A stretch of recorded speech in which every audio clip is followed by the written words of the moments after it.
മുണ്ടക്കൈ ചുരൽമല ഉരുൾപൊട്ടൽ മരണസംഖ്യ 290 കടന്നു. ഇനിയും കണ്ടെത്താനുള്ളത് 200-ലധികം പേരെ.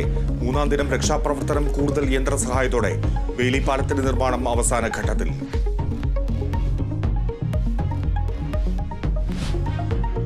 വയനാട്ടിലെ ദുരന്തഭൂമിയിൽ തെരച്ചിൽ ദുഷ്കരം. പുഞ്ചിരിവട്ടത്തും മുണ്ടക്കയിലും കനത്ത മഴയും മണ്ണിടിച്ചിൽ ഭീഷണിയും. തെരച്ചിൽ താൽക്കാലികമായി നിർത്തി. ഉറ്റവരെ തേടി മൂന്നാം ദിനവും പ്രിയപ്പെട്ടവർ.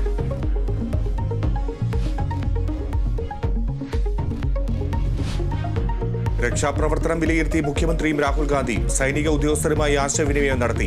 രക്ഷിക്കാൻ കഴിയുന്നവരെയെല്ലാം രക്ഷിച്ചതായി സൈന്യം. ജീവനോടെ ഇനിയാരും ബാക്കിയില്ലെന്ന് സൈന്യം അറിയിച്ചതായി മുഖ്യമന്ത്രി. ചാലിയാർ പുഴയിൽ തെരച്ചിൽ തുടരുന്നു.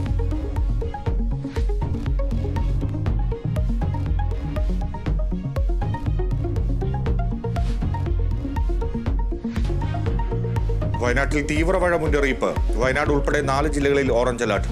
കോഴിക്കോട്, കണ്ണൂർ, കാസർഗോഡ് ജില്ലകളിലും ജാഗ്രത. സംസ്ഥാനത്ത് മഴ ശക്തമായി തുടരുന്നു.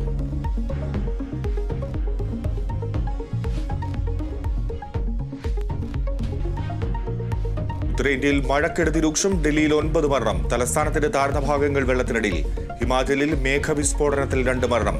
50-ലധികം പേരെ കാണാതായി.